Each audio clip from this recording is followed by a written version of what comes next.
ভারতের পশ্চিমবঙ্গের রাজনীতিতে পালাবদল এবং সীমান্ত নিয়ে মুখ্যমন্ত্রী শুভেন্দু অধিকারীর নানান মন্তব্যে দেশের উত্তরের জেলা পঞ্চগড়ে কোনো প্রভাবে পড়েনি। জেলার 278 কিলোমিটার সীমান্ত জুড়ে স্বাভাবিক অবস্থা বিরাজ করছে। তবে গত শুক্রবার রাতে শিশুসহ এক নারী অবৈধ পথে ভারতে প্রবেশের চেষ্টা করলে বিএসএফ তাদের আটক করে। পরে পতাকা বৈঠকের মাধ্যমে বিএসএফ তাদের বিজিবির হাতে হস্তান্তর করেছে।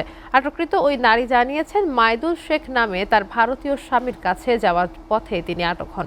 এছাড়া কোরবানির ঈদে অবৈধ পথে গরু প্রবেশ ঠেকাতে বিজিবি সতর্ক অবস্থানে রয়েছে।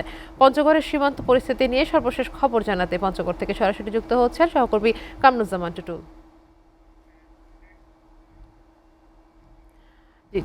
টুটুল, আমরা যেমনটা জানতে পেরেছি পশ্চিমবঙ্গে এবং ভারতে আসলে একটি রাজনৈতিক পালাবদলও হয়েছে, পাশাপাশি কোরবানির ঈদও আসছে সামনে। তো এই সবকিছুকে মিলিয়ে আসলে সেখানকার সীমান্তের কি অবস্থা দেখছেন এবং অবৈধ পথে ভারতীয় গরু আর অনুপ্রবেশ ঠেকাতে বিজিবি কি ধরনের পদক্ষেপ নিয়েছেন বলে আপনি জানাবেন আমাদেরকে টুটুল। জি, নওশীন সর্ব উত্তরের জেলা পঞ্চগড়। এই জেলার কিন্তু তিন দিকে ভারত সীমান্ত রয়েছে। আমি এই মুহূর্তে রয়েছি পঞ্চগড় সীমান্তের মিরগড় এলাকায়। আপনি জানেন যে পঞ্চগড় জেলায় কিন্তু 278 কিলোমিটার সীমান্ত এলাকা রয়েছে। তবে এই সীমান্ত রেখায় সুরক্ষিত রয়েছে, এখন পর্যন্ত কোনো অপ্রীতিকর ঘটনা ঘটেনি।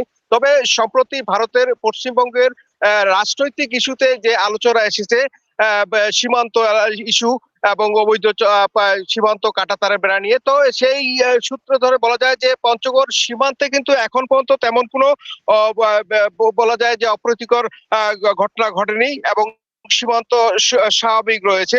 তবে গত শুক্রবার রাতে এক নারী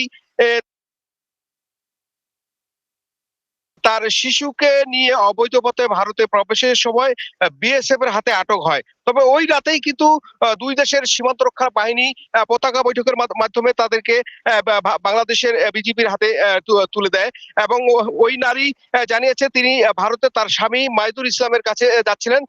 সেই অবৈধ পথে যাওয়ার কারণেই তাকে বিএসএফ আটক করে দেয়। এদিকে যদি আমি বলি, সামনে কুরবানি ঈদকে ঘিরে কিন্তু পঞ্চগড় যে সীমান্ত এলাকা রয়েছে, সেই সীমান্ত এলাকায় কিন্তু বিজিবির নজরদারি বাড়ানো হয়েছে এবং যে বিভিন্ন চিহ্নিত পয়েন্ট গুলোকে তাদের নজরদারি আরো বেশি বাড়ানো হয়েছে এবং টহল বাড়ানো হয়েছে।